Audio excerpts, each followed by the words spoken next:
We're live. Hello, party people. Happy Willoughby Wednesday, everybody.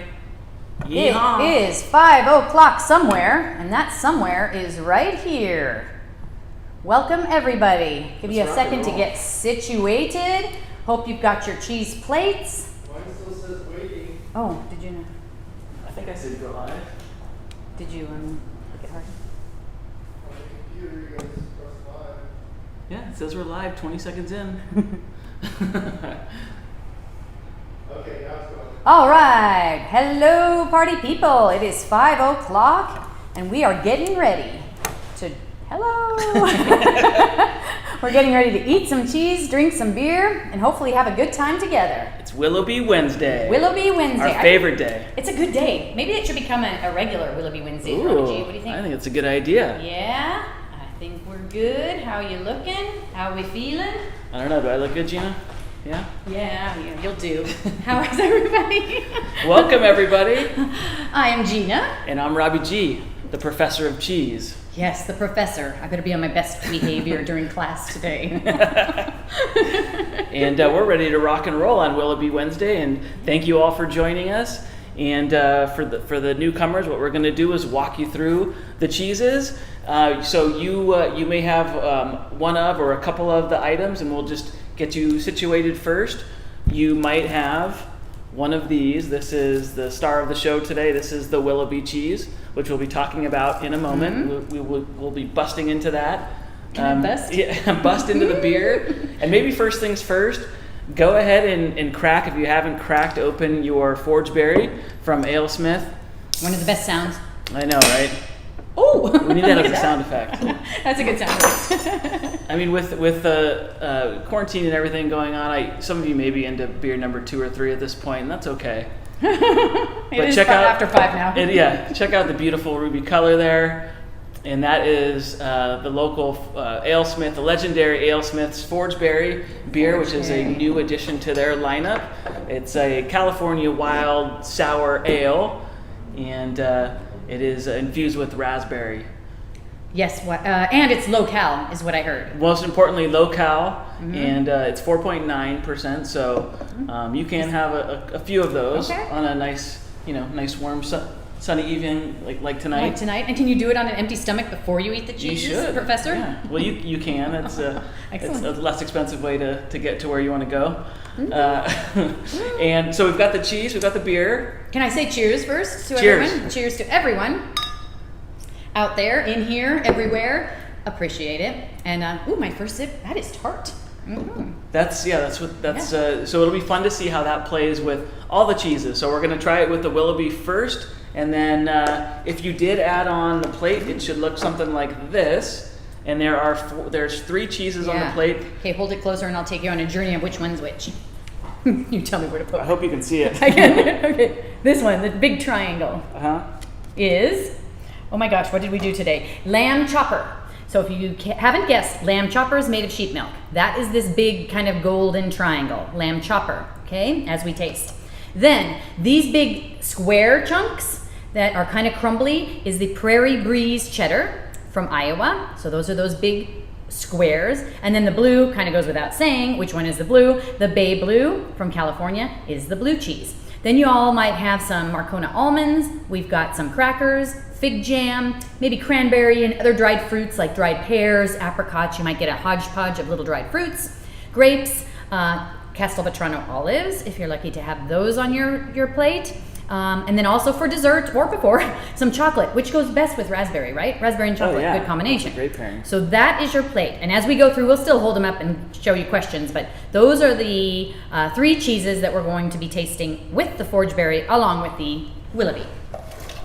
Is that a good description, Professor? I think that was very good. You can tell them more about the cheeses later.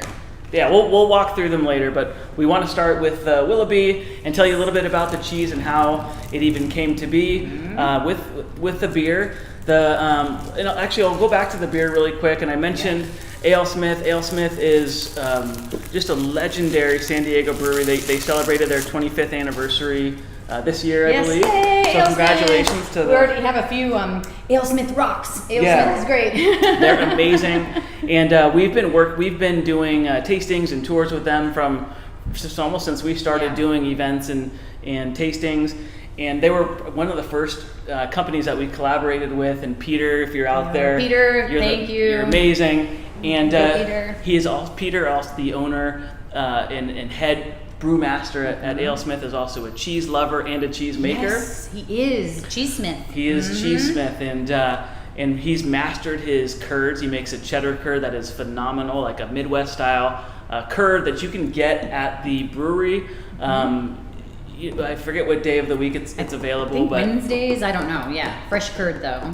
And he's got a lot of other stuff that he is making in his little cheese making facility in the back of the brewery. He's a craftsman. He's really he's a true artist, and so we reached out to Peter, who he's just so fun to work with, and we wanted to start reaching out to cheesemakers from across the country and have them start collaborating with local San Diego brewers, but even beyond brewers, just any kind of liquid producers.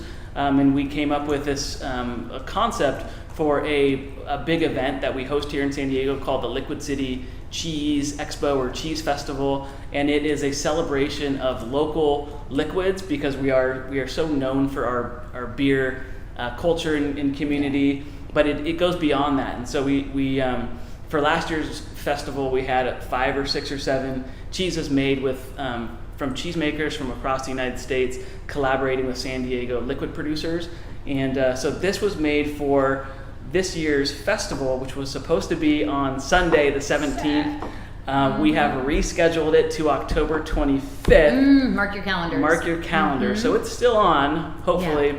Yeah. But we had already gone into production on this one, or I should say, sellers at Jasper Hill in Vermont did. Yeah. And so cool. And it is here, and we're happy it's here. Yeah. And so they collaborated with Alesmith, and Alesmith used their Forgeberry, which is a newer beer. Like I said, it just came out in 2020, and the cheese itself is considered a washed rind cheese. And we talked about this on the last virtual, but some of the characteristics of a washed rind cheese is it will be this color of like pinkish or orange, reddish. They can be a darker red. This one is fairly new. We've only had it for a couple weeks, and so looking at it, it is soft or semi-soft. It's got some holes throughout, and it's a pungent sucker. Is anybody else getting that? If you've unwrapped yours just sitting there, can you smell that?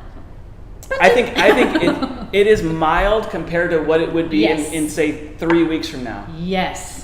If you want to wait on this cheese, eat half of it and wrap the other half back up, put it in the fridge. It's going to get very stinky in just a couple weeks. Yeah, stinky and softer. Yeah, it'll get softer. Yeah, more pungent. So they washed the cheese.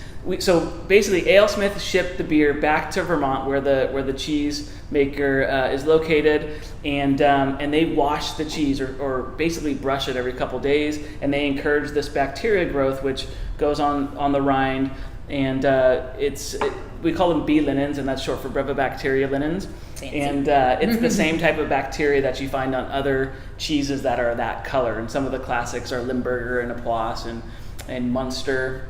This is, to me, similar to a Reblochon. Yeah, a little bit. Which is the Frenchie. And let's try it. Yeah, go in, because I haven't yet either. Okay, so if anybody's curious why I used this knife to cut the Willoughby, these knives with the hole in it, little sidebar, are meant to cut the soft cheeses, because then when you cut through it, the cheese doesn't stick to the knife. So it works really well for this little Willoughby. And, oh God, what do you think? Because this is pungent. So the smell is intense. What about the flavor? The flavor, to me, is always milder than the smell. Not weird. It has kind of like to me, it's like a sweet, oniony thing. It's got the rind gives. There's a saltiness. There's a. Yeah, it is sweet. To me, it has a. Are you getting tart, like raspberry? A little bit. I've heard like lemony and citrus too, but to me, I get onion and kind of sweet. Yeah, sweet onion. Grassy. And everybody on, I've already getting just a bunch of comments on here. If you have a YouTube account, you can chat with us and I'll try to answer questions as we go. And if not, I'll just be saying the answers to whatever questions get asked. But it is oniony, sweet onion. And I love that. I love that type of flavor. It's so good. Why wash cheeses though? I mean, who came up with this? Why? Who came up with it? Some monk in the Middle Ages. Monks who always had beer and always made their own cheese, right? Yeah, they were very DIY. Actually, I'm going to talk more about that on another. So all these DIY people now are monks, modern monks. Monks were the original, Portland hipsters. They were like the original DIYers. That's right. They made everything. Beer, wine, food. They had gardens. They were doing everything way back in the day. Yeah. So so cheers to those monks, and they're still doing it. So a lot of monks, I mean, I think we talked about this on another virtual, the monks that make this Chimay beer, they still make cheese. And a lot of those Trappist monasteries that still make beer, they do make cheese, and they keep it for themselves. They're not selling it commercially to people like us. To us, okay. So Willoughby is the cheese. It is named for a lake in Vermont. Ooh. And it's cow's milk, and that's another sort of, I would say that most commonly these types of cheeses are made with cow's milk, and all those traditional ones that I mentioned are always made with cow's milk. But you can wash others. Like our Cheese Lovers Clubs this month got a washed goat. Yeah. So you can wash all the others, but cow's definitely more prevalent. Yeah, right? we used on our last virtual a goat's milk cheese from Central Coast Creamery called Dreamweaver, and that was goat's milk. So they did the same thing with goat's milk. You can do it with sheep's milk. Yeah. You can do it with mixed milk. And what I'm just saying that the most common or the most traditional type of milk used is cow's milk. Is cow. And that's what they use. And the most famous washed rind, I would think, Rob, Chimay. If you're beer washed rind. Beer cheeses. washed. Yeah. Chimay, right? Washed Chimay. I would say. Don't you think? Yeah, we have there's a few. There's a lot of cheeses that use beer as an ingredient, and you can do a lot of things to bring beer into the mix. Like you can press the curds with the beer. You can wash the cheese with the beer. You can. You can do so many things. You could soak the curds in beer. I mean, there's crazy. A million things. A million variations that make each cheese individual. You can soak the cheese in beer, like you see that with wine, wine cheeses sometimes. Yeah. The Drunken Goat, for example, they'll just soak the cheese in the wine, and the rind will pick up the essence of the wine. Yes. Okay. So the word is Peter Alesmith is working on more aged cheeses. And wouldn't it be cool, Peter, hint, hint, if one of the aged cheeses, it's got to be in the books, is dunked into the wine barrel. Yeah. Whatever it would be. Or the beer barrel. The beer barrel. Yeah. Or the beer barrel. I wouldn't be surprised. Peter probably has made wine. Probably. I think I think Peter has some, he's like any craftsman. He's got his own little projects that he works on in the back there. And I know he's played around with some of his, cheeses and kind of mixing them with this Speedway Stout, and whether it's pressing them or soaking them, whatever he's doing. I know he's got some projects happening. Well, it's interesting because we got a couple comments, on the pungency of it so far. Do we think it's strong, or do we think it's milder? Because to me, it's actually milder compared to what it's going to taste like. This is the mildest it's going to be. If it's already too funky for you, eat it quick. Yeah. Because it's just going to get funkier as it ages. But this this could keep for another 4 weeks, probably. Yeah. A good month. Yeah. But it will get ultra funky then. So I like it now. I guess one of the comments from Larry said it's a slightly mellower funk. Yeah. And it is. It's funky, but not too funky. I call these mild, stinky cheeses, which is completely a contrast, but it's contradictory, but it's mild for a stinky cheese. For a stinky cheese. Can I give you Peter's exact words? Because he got, of course, he tasted this straight away. He got the first batch. And here the exact words is he gets the beer character, albeit light at this stage, thinking it's going to be more pronounced as it ages. So he thinks the beer will come out the longer it sits around. I agree with that. Yeah. Pungent little guys, aren't they? And but he thought the paste was mild, and he's always amazed, just like we are, that it can smell so weird, like Limburger. Yeah. But then actually when you taste it, it's not so horrific. It's not so crazy. But he thinks, give it he thinks a couple weeks. About 3 weeks is when it might be kind of perfect balance with the beer. And this is one that I think it's one where if you let it sit out, the flavor and the aroma will come out a lot more, and you'll really get that on the rind. And that's the case with all cheeses. I neglect to say, I should put this on there. Whenever you're eating cheese, people, leave it out for at least an hour before you want to eat it, because the flavors just get so much better when they're cold. You just don't get the nuances of flavor that you do when it's at room temp. Yeah. So always a good idea. And really interesting too.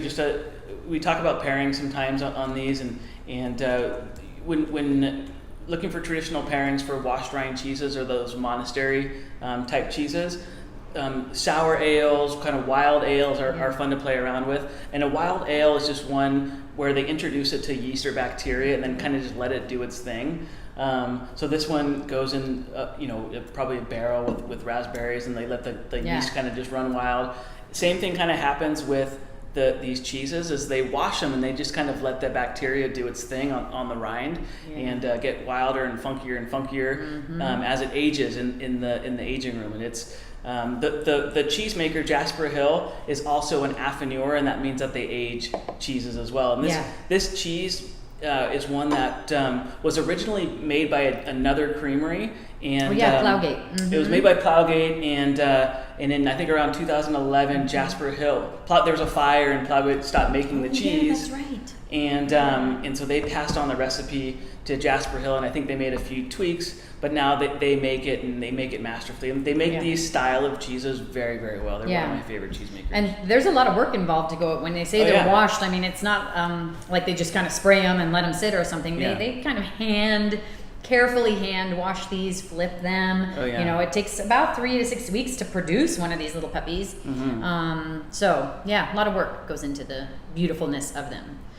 So I was talking about the Liquid City and this concept of we were trying to do we wanted to do a big cheese event here in San Diego, and we were trying to think of like what's the hook, what's different about San Diego, because I know these cheesemakers in Northern California and Wisconsin and Vermont, they're going to these events all over the country and all over the world. How do we get them to come to San Diego? Yes, we have beaches and great weather, but this is a work thing, and so I thought, well, what if we focused on something that we do very well in San Diego, and that is beer, but it's beyond beer, because a lot of those people like Peter who started brewing 30 years ago, a lot of them have moved on into spirits and even coffee and ciders, meads, kombuchas, all kinds of things. So we called it the Liquid City Cheese Expo, and we had, like I said, maybe 5 or 6 collaborations last year, and this year we're going to have maybe 10 or 12, and some are still going to happen later in the year. And I know there's somebody working with a winery with Vesper Vineyards. There's somebody working with You and Yours Distillery. Perfect. Still, there's a couple more beer cheeses that are going to be coming. So stay tuned. What you're saying is the collaboration of cheese and any liquid is a good thing. Absolutely. The possibilities are limitless for so many reasons. So all right. Stay tuned. Stay tuned. Hey, now let's dig into the other cheeses. Tell everybody a little bit about those. Yes. So let's try to kind of go in order, and I think the first one to try would be the lamb chopper. Yep. So Gina pointed this out earlier, and that's the lamb chopper. That's the best name. Lamb chopper is a fun name. The wheel, it's like probably a 10-pound wheel, and the wheel is there's a picture, a graphic of a sheep riding a motorcycle. A chopper. Well, I was kind of over-explaining here, Gina. Would you, if you? I guess I got to go back. Yeah. You know what else I learned when I read about this beer? Yeah. That there's a P in raspberry. I thought it was raspberry. I'm kidding. Wow. I never pronounced the P. Raspberry.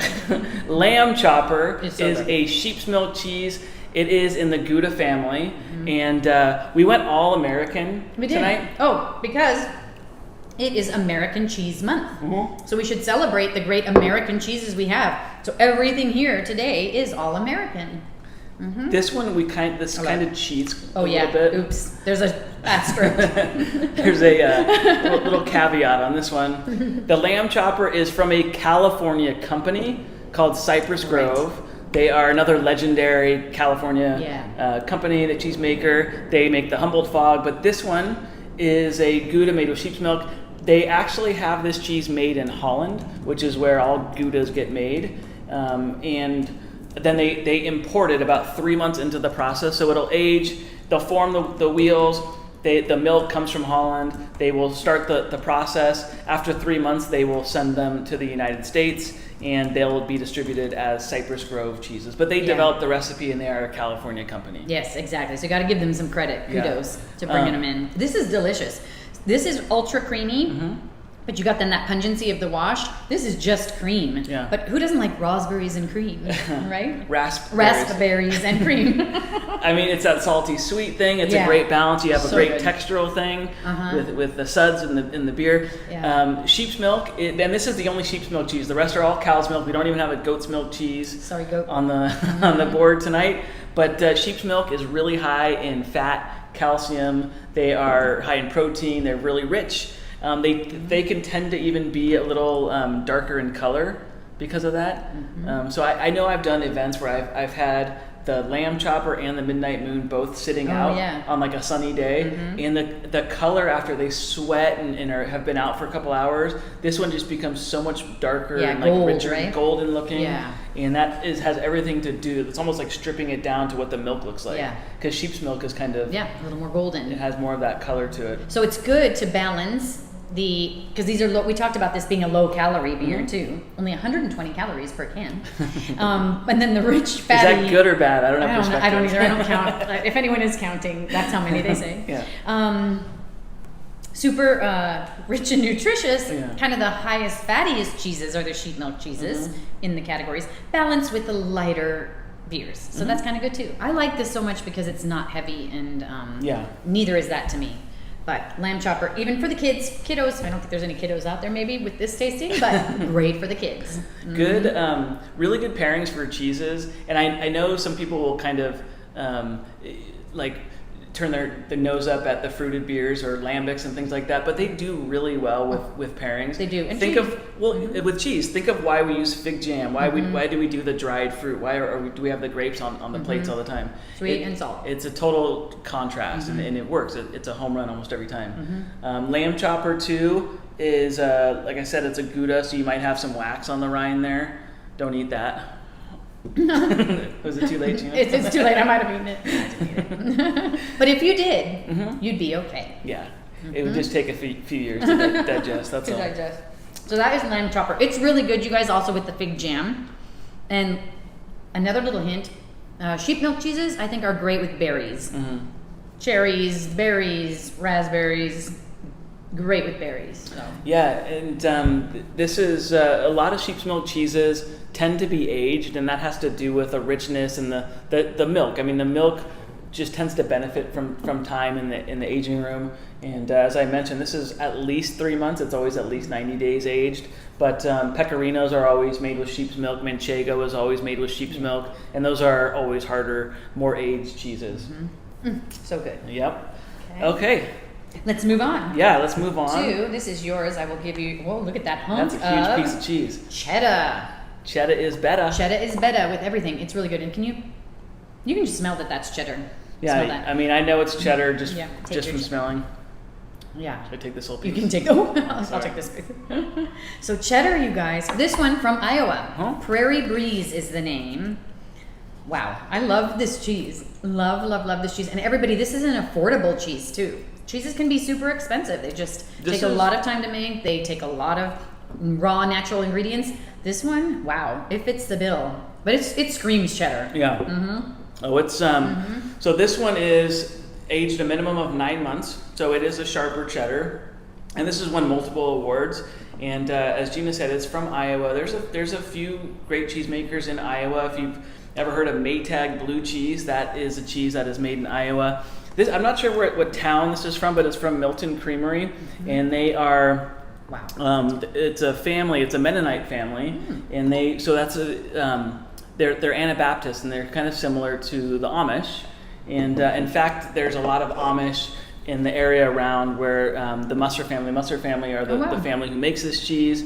Sure. And so as Anabaptists, they live a very simple life. They're very much into like DIY. That's what I mentioned. There was the monks in the Middle Ages that were doing everything themselves. Well, the Amish and Mennonites are very similar. Okay. And so they like churning their own butter. They've got their own sort of machines that they use to make things.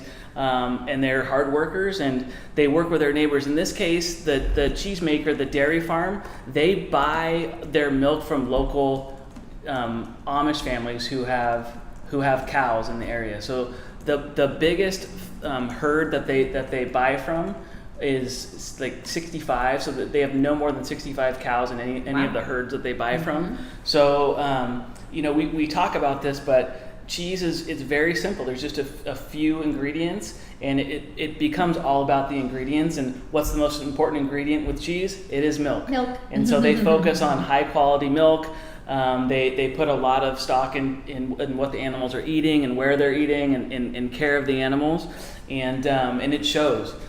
Good quality milk. And that is so creamy of a cheddar. Yeah, it's not even hard and crumbly. I don't know if anybody else agrees, but I think it makes this more tart than the lamb chopper did. Interesting. It's in a good way. But yeah, interesting. Well, the interesting thing with cheddar, and one of the ways that we describe it, of course, you hear the word sharp, mild, medium sharp, extra sharp, and that refers to an acidity. It's like an acidic tang that you get with cheddars, and there is a little bit of a tartness there. It kind of gives you, it can, when it's really sharp, give you a little pucker, like you kind of feel it in your jaw. And, right back here. I hope my only concern is that it could be too strong for the beer, but hopefully it stands up and they balance each other out. I think so. I was thinking the same. It could be, but if not, it's it just makes it tart and bright. But this, I think, is the problem. This you could drink a lot of it quick, as I am, and it kind of might go with a lot of everything. It's gonna be one of those very versatile beers for a lot of reasons, but a lot of it is just that fruit character that plays off the saltiness and creaminess and butteriness of the cheeses. And, so I think this would go good with a brie, any brie style absolutely, for sure. I mean, think of when sometimes the most simple plates, and I remember watching that movie. Remember the movie about Julia Child? It was the lady who read the Julia Child. And Julia. That was a great movie. It's on Netflix. Yeah. And I remember they brought out a cheese plate. Remember? Yes. Okay, it was Calumier, I believe, right? With the fern. The fern, yes. Fougeroux. Oh, yes, right. Okay, so it was a brie from a traditional brie from France, from the region of brie called Fougeroux or Fougeroux, and it has a little fern on it. But with it was just a thing of grapes. Yep. Is it a thing of grapes? What do you call it? Maybe it's a bundle. A bundle? Grapes? I don't know. By the way, it's not a herd of cows, Gina, but what is it? This should be a question that if anybody knows the answer, will win a Venissimo cleaver. So it's a beautiful little knife cleaver, which I don't have a sample of to show you. I will in just 1 second. What is a grouping of cows, 12 or more cows, called? And no Google, or I guess whoever the fastest Googler is. The fastest Googler will win. The fastest Googler will win if you can answer what is. And we're not looking for herd. We're not looking for herd. If you can answer another a group word of 12 cows, you will win a Venissimo cheese cleaver. And these are sharp. These work great. I can tell you. Rob, put your finger under there. I'm kidding. So, anyways, group of 12 cows wins this. And so the Prairie breeds, like I said, those herds, I'm going to use the word herds, are less than 65. So that's a fairly small size. Yeah. So this is a cheese you wouldn't find everywhere because they can't make that many. No, they make a few other cheeses, but this is their main one. This is the award winner. Yeah. And it can be aged for more than 9 months too. They don't add any color to it. Sometimes you'll see cheddars that have color, yellow or orange. This one, they keep the color natural. As is. But it's a little off-white. It's not perfectly white, like my paper. It's a little different.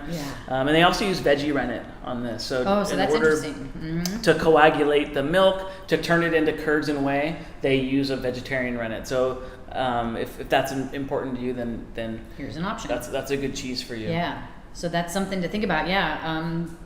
Whatever you need. Is it raw milk? Is it vegetable rennet? Is it animal rennet? All those nuances. Just ask your monger. We'll be there to help. Yeah. Or even if we don't know, we use something called Google to look it up. Shall we move on to the next one? Okay. To the blue. So this bad boy. Ooh. is the blue. Yeah. Do you want to take a little piece? I'm gonna go like this. That piece looks like it might have honey on it. If honey. Okay. Or what it's is got it? No, it's like some kind of. Yeah. It's not honey. We don't know. Okay. Well, blue's obvious which one it is. Yeah. Which one did we do today? Bay blue. Okay. To the people, the family Giacomini. Am I saying the name right? Giacominini. Giacominini. Giacominini. Giacominini. To the family at the Point Reyes Farmstead Creamery. Kudos to you. This is a fabulous blue. Most people know Point Reyes blue, which is their flagship blue in the silver foil. Everybody kind of recognizes this one. It takes it to a slightly different level. Yeah. A little more, where I call Point Reyes blue a light blue because I think it's just lemony, refreshing. Wow, this one packs a punch. I don't know what everybody thinks. Yeah, so the Point Reyes blue is actually, the real name for it is Point Reyes Original Blue. And that was the first cheese that kind of put them on the map, Point Reyes Farmstead Creamery. And the family, they're like the third or fourth generation here in the United States, but they're from northern Italy, and they settled in the Bay Area, in the North Bay, which is kind of the epicenter of a lot of cheese making. There's a lot of cheesemakers that are in that small area in the North Bay. Some on the coast, and then some more inland towards Sonoma. But like Marin and Sonoma County, there's probably 20 or 30 world-class cheesemakers, and they're one of them. So they do cow's milk cheeses, Point Reyes Original Blue, and it's funny. I mentioned Maytag Blue earlier. In the broadcast, and the person, the guy who developed Maytag Blue actually came out west and developed the Point Reyes Original Blue for Point Reyes Farmstead. And so this is a newer creation. I think this is probably just a couple of years old, I would say. Not this particular cheese, not this wheel. but the recipe. And Bay Blue, and it's just inspired by the natural beauty up there. It's just a gorgeous setting. They have probably 500 herd or whatever the other word is. People are working cows. They've got about 500, and they have Holsteins, and those are those really beautiful black and white spotted cows. They produce tons of milk. This is a better piece I wanted to show because it really shows where they've pierced. I've talked about this on some of the tastings where for blue cheeses they'll inject it with penicillium roqueforti, and then they'll poke holes in the cheese to let the air in, and you can really see just even on this little piece where they've poked the holes. The lines. And what is that technique called? Needling. Needling. It's kind of like what I do to you. When pretty much. I'm gonna have holes in you. You're needling me too much. I'm always needling. The more needling you see, right? The more stronger bluing. Yeah, well, so the bluer the cheese, you can look at a cheese and get a lot of information just by looking at it. Yes. So I can look at a blue cheese, and if I see that it's really, really blue, or it has these big, deep, dark, cavernous, almost black holes, like a Roquefort, it's going to be a very strong cheese. Yes, Cabrales. Cabrales is really strong, Valdione. If it's like a Gorgonzola Dolce, where it looks more like a triple cream or something, and there's just a couple little streaks of blue in it, it's going to be milder. That's a starter blue cheese.